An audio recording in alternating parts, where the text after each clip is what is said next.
এক চামচ তেজপাতা দিলাম, পেঁয়াজ ঢেলে দিলাম। পেঁয়াজ ঢালতে ঢালতে আদা বাটা,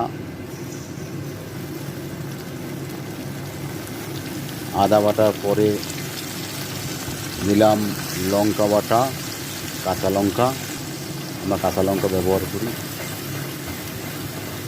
ভাজা হচ্ছে, তারপর দিলাম রসুন বাটা, তারপর দিলাম দই, দইয়ের পরে দিলাম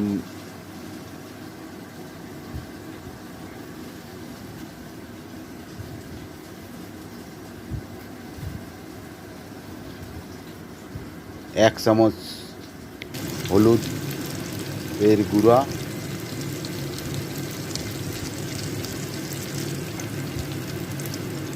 এক চামচ জিরার গুঁড়া, এক চামচ লঙ্কার গুঁড়া। এখন আমার মুরগির মাংস কষানো হচ্ছে, আলু আর মুরগির মাংস একসাথে দিয়ে কষানো হচ্ছে। দেখুন গাইস,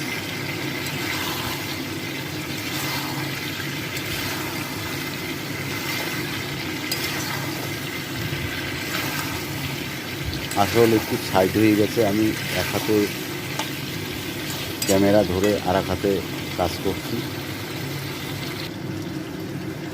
জল বসাইছি, গরম জল। আমার কষানো